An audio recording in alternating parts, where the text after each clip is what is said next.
To live Nobody here. disagrees with that, Senator, but raising taxes in order to do it? Why is that goodness. the answer? Oh, dear. Are you worried that billionaires are going to go hungry? Oh, won't somebody please think of the wealthy? Once again, the wealthy are using their massive media platforms to cry about Zohran Mamdani. This time, David Faber, a host on CNBC, got into a debate with Elizabeth Warren over Mamdani's policies to tax the wealthy. Now, in this video, I'll get to a couple clips from that. I'll also get to Mamdani's reaction to the clip and some details around his actual policy.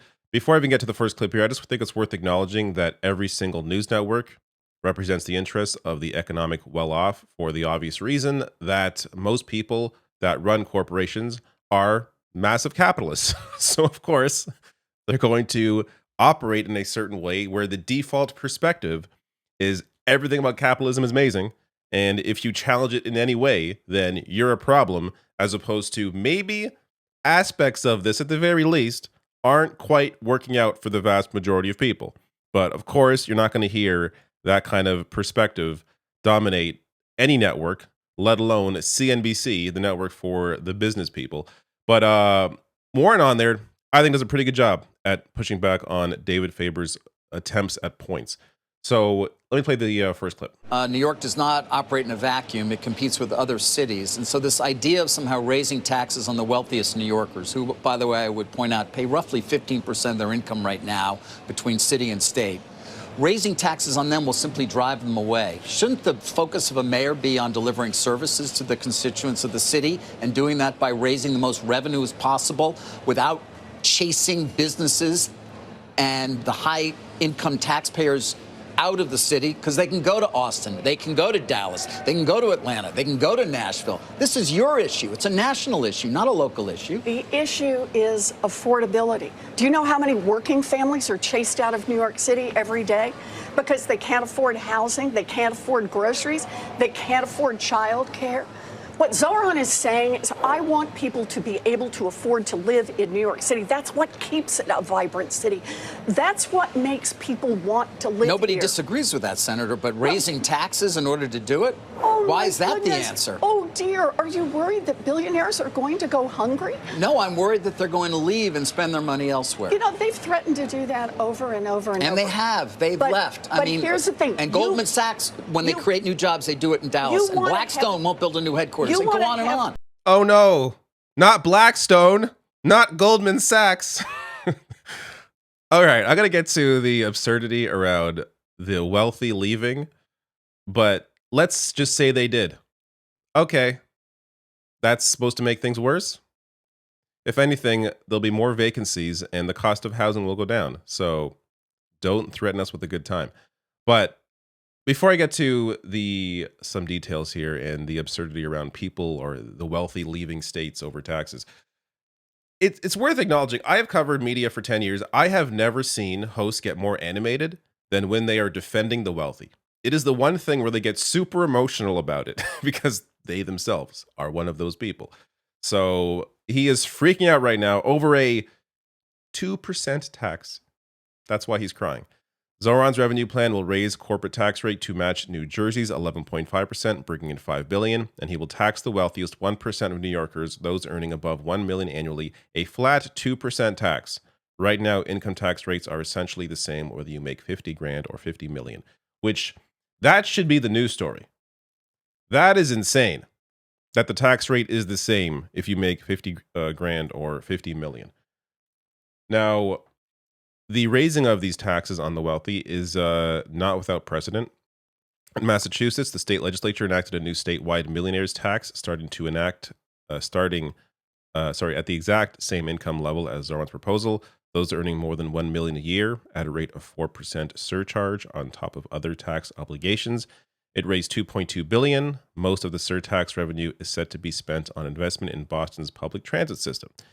And in D.C., they raised tax on high earners in 2021. Those raises impacted households making more than 250 grand.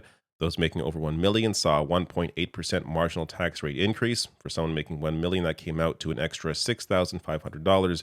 The hike was estimated to raise about 100 million a year. And did they all leave? it impacted Washington, D.C. so much that they actually moved the capital, since all those people are, most of them are incredibly well off. No, everything's fine.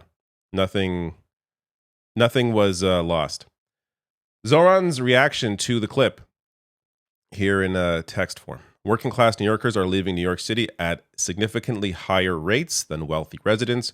According to research by the Fiscal Policy Institute, affordability concerns, especially housing and the cost of raising a family, are major drivers of population loss in New York State. The report notes that 90% of this loss comes from New York City, with Black and Hispanic residents, households with young children, and low to middle income families most likely to leave. In contrast, wealthy New Yorkers have left the state at much lower rates, with the exception of a temporary surge in their migration rates in 2020 and 2021 that was likely induced by the COVID-19 pandemic, which, of course, if you were super wealthy during COVID and you were able to leave a densely populated place like New York City, you're more likely to leave to avoid the crowds. In typical years, the average New Yorker has been 4 times more likely to leave the state than the top 1% of earners. So this idea that the wealthy are going to leave when, whether it's their companies, their social circles, are where they live in New York, is wild. There's other studies on this. Public Policy Institute of California demonstrated that those who continue to migrate to the state in California are actually high income earners. It is the working and middle classes who are forced to leave California due to the ongoing affordability crisis, so similar to New York City. Also, research conducted before the pandemic revealed that millionaires tend to stay put when income taxes are increased. Outmigration would physically, as I was saying, disconnect them from their social and business networks and withdraw their access to a number of essential and desirable amenities. Cristobal Young and Charles Varner's 2014 study also illustrated that the number of million-dollar earners in California grew even after new taxes targeting them were introduced. There simply is no data to support what David Faber was claiming on CNBC. But when you get really emotional about defending the wealthy, the facts tend to go out the window. Now, let me get to the rest of that clip. You want to have a workable city?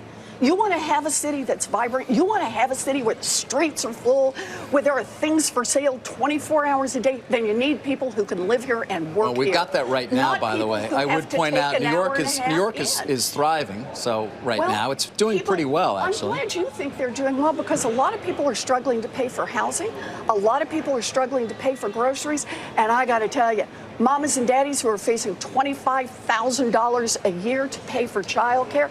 Those are national issues. I mean, I know they are the local state, but you can't. New York City. Yes, but if you deal with them in that way, by what is always your backup, just tax them more, they will leave. No, the backup is make this city and make this country work for everyone. I get that the Republican point of view is make this country and make every city in this country work better and better for a handful of billionaires and let everybody else eat dirt.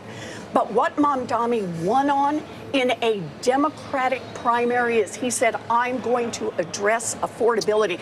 And he didn't win by one vote. No, he won by a lot. It's very much unclear he has the ability to actually do it, by the way, based on the laws and what the governor has to say and what he would actually have to do. You know, I love that as the fallback position, and that is he's fighting for the right thing, but maybe the billionaires will have a way to block him. That clip, the way that clip ends is amazing, because after David Faber complains that Zohran's going to tax us, he then goes on to say, well, maybe he won't even be able to do it. So actually everything's fine. It's just like, what do you actually believe? Because if you did believe that he couldn't get anything done, then you wouldn't be so worried about this. It appears that you're worried because you do understand that Zohran is serious in what he wants to do. And as I'll get to later on, one of his policies, free bus service, he's already done or implemented in a limited way, but I'll show you the success of that in a bit. First, here is, this appears to be maybe after Elizabeth Warren left this discussion and was reacting to what she just was a part of on CNBC. But here she is in her car discussing Zohran Mamdani. Now, the way I see it, Zohran ran a campaign that inspired people, that actually got people on their feet and out the doors, kind of inspired. And the issue he focused on, affordability. I'm talking housing, childcare, transportation. So we should be asking ourselves, Why are billionaires and Wall Street CEOs pouring millions of dollars into a race to stop Zohran? You know who hates freezing the rent? Real estate moguls. Some of the people hosting the big ticket fundraisers for Eric Adams. And you know who doesn't like paying their fair share in taxes? Well, the Wall Street billionaires bankrolling Andrew Cuomo's campaign. The reality is the wealthy and well-connected like having a politician in office that's in their pocket. And the other part of that is understanding the only time there's ever any sort of national debate around a Democratic primary winner from the Democratic side is if that individual, be it a Bernie Sanders, be it Zohran Mamdani, challenges the actual system or the status quo of the Democratic Party. So when Bernie was on the verge of winning in 2020, there were all these articles that were coming out, these discussions. Oh, maybe Michael Bloomberg's going to challenge him as an independent. Like, why? What would you ever post that if it was Joe Biden? No, there were no articles about somebody needing to challenge Biden from the left because that isn't the perspective that the vast majority of media operates under. But when it is someone like a Zohran Mamdani who is challenging the system, you see what they do. They create this narrative, try to drudge up this competition when there really shouldn't be one. And it's all because of the money being poured in to people like Eric Adams or Andrew Cuomo. Almost called him Chris Cuomo. But to go off Warren's point, this is from Common Dreams. In an article in Rolling Stone, the senator noted that Mayor Eric Adams, who is running as an independent and is currently in fourth place in the general election polls with just over 12% of the vote compared to Mamdani at 35%, raised $1 million in a single night from donors with ties to big law firms, commercial brokerages, and big real estate developers who could lose their iron-fisted grip on New York in a Mamdani administration. These people, who apparently don't have enough money to pay tax, but they have enough money to give $1 million to Eric Adams, who is not going to win in the fall, are freaking out to try and do what they can to stop Mamdani. It really highlights the absurdity of these people crying over having to pay a little more in taxes when they just shovel money into people like Eric Adams and Andrew Cuomo. But I want to end on this successful free bus pilot that Zohran Mamdani helped to launch in New York City. So I'll link to this piece below the video. It's from The Nation from last year. Zohran Mamdani and Michael Ginaris. So they're the ones that led this effort. They write here, the pilot firstly dramatically increased ridership across all 5 fare-free bus lines. The MTA reported a 30% increase in ridership on weekdays and a 38% on weekends, with 23% of riders reporting they made the trip because it was free. It also provided clear economic relief to low-income riders. The highest uptick in new riders was from individuals earning less than $28,000, making it easier for those people to get to their job, participate in society in a way that they weren't able to before. Also worth noting, a benefit that I would not have seen coming, but makes total sense. Fare-free buses also offer us a compelling answer on how to deliver a safer public transit. Across the 5 routes we made free, assaults on bus operators dropped by 38.9%. This strongly mirrors what happened in Kansas City. After introducing fare-free buses, security incidents dropped 39% from 2019 to 2020. By eliminating the fare box, riders did not need to interact with the bus operators, interactions that were often the source of altercations. So, endless benefits to implementing free bus service. So, of course, Mamdani's platform, part of it is free bus service across the board. Also, universal childcare, freezing the rent, city-owned grocery stores. This is the platform that the wealthy are freaking out over. And I hope people, the vast majority of people, the voters of New York City, are seeing right through the trash that is being thrown at him.